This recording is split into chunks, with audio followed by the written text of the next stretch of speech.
My husband smashed our wedding cake into my face, so I left him and he got to experience the shortest marriage of his life. I, 27 female, and my husband, 29 male, have been together for 3 years. In those 3 years, I have never known him to be selfish, occasionally immature, yes, but even that was rare. Those problems arose when those stupid cake smashing videos got popular and my husband thought they were hilarious. I've never thought they were funny and he knows that. Yet he was always showing me the videos of those poor wives getting the happiest day of their life ruined by their asshole partner for some cheap laughs. He also knows I have a history with cake smashing. My family does the cake smashing thing. I remember it was my 17th birthday and I pleaded with my mother to not do it. She promised and I trusted her. I had my hair and makeup done all nice, and right as I blew out my candles, my mom pushed my head into the cake and one of the decorations on the cake ended up slicing my forehead. Not enough to go to the hospital, but enough for some substantial bleeding. My birthday was ruined, and after, I wouldn't come out of my room. My mom still calls me a brat for that. I told him if he ever did something like that to me, I'd leave him. He started laughing, but I was being for real. Though he really was not taking me seriously. Now, skip to a few days ago when my wedding happened. Everything was perfect. I was happy, he was happy. I was excited for our new lives as newlyweds. I felt like a princess in my poofy white dress and done up hair with perfect makeup. All very expensive things I would like to mention. We get to the cake cutting part, and as I turn to him, he scoops up a huge chunk of our wedding cake and smashes it all over my face. Everything just seemed to go in slow motion for a few moments. He's just laughing at me and then says, "You should see your face," and continues to laugh. Other people in the crowd, mostly my family, is also laughing at me. Then I just start walking away. He realizes that I'm leaving and tries to catch up with me and says I'm being extra. I push him away and order an Uber. As I get outside, most of the crowd is following me, telling me to come back. I get into the Uber and drive away. I drove to our apartment and packed most of my things and went to stay at a hotel. My family and his family have been blowing up my phone for days, saying I'm being childish and my husband is a good man and it was just a joke.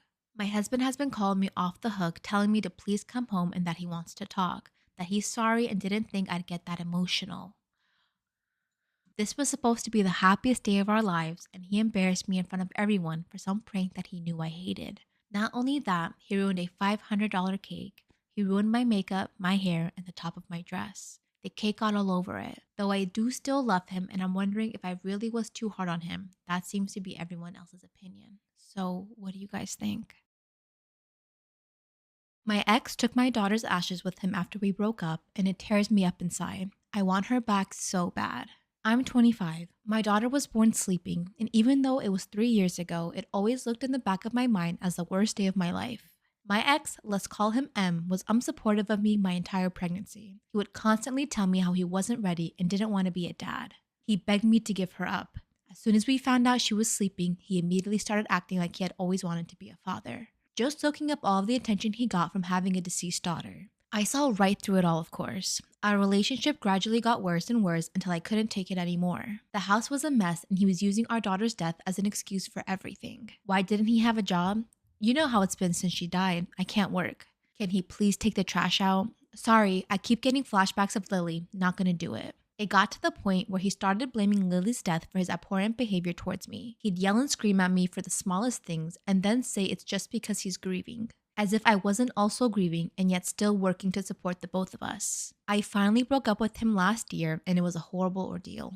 It was so stressful trying to get him out of the apartment that I didn't even notice he had taken the urn with Lily's ashes in it until a few days later. Of course, I frantically called and texted him, asking if he moved it. He finally got back to me and said, "She's my daughter, she's going to be with me." I yelled at him so bad on the phone. I shouldn't have, but it was too much emotion to deal with. I told him that he was a terrible father and he never even wanted our daughter. And you know what? He just laughed and said I was too crazy to have been a mother anyways. He's since blocked me, and every attempt to reach out to his family to get her back has failed. He moved to an entirely different state. Maybe I'm crazy, but I know one thing. Lily was truly loved by me. Even if she's not with me physically, I'm sure she knows who actually loved her. I can't help but worry about the conditions that my ex is keeping her in though. She's probably in a box collecting dust and it tears me up inside every day. I miss my daughter so much and I can't tell you how much I cried wishing I could have her back. Is there anything I can do? Should I apologize and pretend to be nice so I can get her back? I would consider going to a lawyer, or I would call the cops and say, "Hey, he stole my daughter basically and you guys never discussed it," and I would take him to court. I know that takes a lot of time and money, but she obviously means a lot to you and this is something you could try to pursue. Um Just from reading this, I feel like he's just purely doing this to mess with you and to piss you off. And it's working. Of course, it's working because it's your daughter.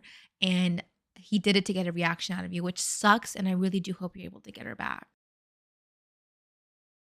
Am I in the wrong for telling my boyfriend that I don't want his daughters in my apartment? I'm in a dilemma here because I know that people would think that I'm callous, but I don't think that I am. Give me your honest opinion. I, female 38, met my boyfriend, male 36, at a party 4 years ago and we hit it off immediately. I told him very on that I'm child-free because I know this is a turnoff for many men and I don't want to lead anybody on. After a month, he told me that he had 2 children, 11 and 12 now. I freaked out because I didn't know what to do. I liked him very much, but I didn't want to be a parental figure. He said that I didn't have to. He has shared custody with his ex, and me and him would meet the weeks that he doesn't have custody. Now, he basically lives in my place the weeks that his daughters are with their mother. We said we loved each other very early on, and we decided that this arrangement worked for us and to break up the moment that it didn't work anymore. I could see myself with him forever. I love him to bits. I love our life together. I love missing him when he's with his family. He proposed to me a month ago, and I didn't know what he meant, but he said that we didn't need to get married, but he just wanted me to have a ring. I thought it was romantic. Anyway, a week later, he took his girls to my place for a weekend. His ex was sick and he didn't want the girls to get infected. I asked him if maybe he wanted to be with his daughters instead, but he said that he would miss me since it's our week. I said okay. I have met his girls on many occasions and they're lovely, so I had no problems more than I felt a bit awkward. Last week I got home and he had dropped his girls off in my apartment. They were in my closet trying on my heels and clothes. I was freaking out, so I called him. He said, yeah, change of plans. He and his ex switched, so the girls are staying with us. When he got home, I told him that I couldn't do this. If he was having problems with our arrangement, then I understand, but I still don't want children in my place. He called me an a-hole because his girls have done nothing and are polite, etc. He loves me and we're engaged. Did I expect us to have 2 separate lives when we're together for 4 years and love each other? I'm tired of men thinking that I don't really mean it when I say that I don't want children. I love him and I do want to be with him, and I see our future when his girls are old and left the home and we could live together and even get married. But I don't think that I'm being an a-hole. Yes, our way may be not traditional, but my love for him is not lesser for it. Am I wrong for giving my son non-vegan food behind my wife's back? I'm 32 male and my wife is 33 female. We've been married for 8 years and have a 12-year-old son together. About 6 years ago, my wife decided to go vegan. She was sent the documentary Dominion by a vegan friend of hers, and ever since she said non-vegan food is revolting and refuses to eat it. After a long conversation, I agreed to go vegetarian but be vegan in the house around her, which she was very happy with. She also decided that our son should be vegan, which after seeing a dietitian, I also agreed with. Things have been fine with this arrangement until a few months ago when I began finding wrappers from non-vegan candy and even burgers from McDonald's in my son's school bag. I had a conversation with my son and he confessed he felt lonely and excluded eating vegan around his friends, saying they always had better candy than he did and it wasn't fair. That's when I made a decision. Am I wrong for giving my son non-vegan food behind my wife's back? I decided I didn't want him spending his own money on snacks and throwing out the vegan snacks we actually bought him instead of buying games or just anything else, and it didn't make sense to me, but I also know the way my wife feels about non-vegan products. So on our way to football practice, I began buying my son what he wanted. Well, long story short, of course my wife recently found out and she completely flipped out. She called me an animal abuser, enabler, and a few other names and said I was corrupting our son. Now she isn't speaking to me and my son panicked and told her that I bought the snacks for him and he had no idea they weren't vegan. Which honestly, I don't blame him for that, he just doesn't want to be in trouble with mom. Top comment says, not wrong. I think my answer at this point would be our son is old enough to decide what he wants to eat and what dietary preferences are. If we put him in a situation where he feels he has to hide things from us, that's on us. Am I wrong for not traveling to a different city to donate my egg to my sister? My sister, 34 female, and I, 29 female, have a very difficult relationship. She looked down on me for a number of things and always had a disparaging view on everything that concerns me. However, that's only of little concern to me as of right now. The thing is, she and her husband, 34 male, have been trying to have a child for a few years but not having any luck. I've been empathetic of this huge concern and I get it, it's really hard. They've also done IVF and some other treatments but they haven't worked, so to bypass that, they asked me to donate my egg to them, which I very readily agreed to do. However, it came with a caveat. They wanted me to come in a day. Now I live in a different city and I'd have to fly down and back 6+ hours. And that means I would miss days of work. So instead, I told them I'm coming October 7th for a couple of weeks for a family meet and I can do it then. It'll also save me a bunch of money on airfare, but they refused. Am I wrong for not traveling to a different city to donate my egg to my sister? They refused and said I should come within a few days to make it happen. I do understand they're in a rush, but why am I being expected to 1. Travel on my own, and 2. Do it as per their convenience? My mother also pitched in saying I should be more understanding as they've been trying for years and must be in a lot of stress. I told my mom I understand and I've not said no, I'm happy to do this. But they should either pay for my airfare or let me come when it's convenient for me, which would be in October.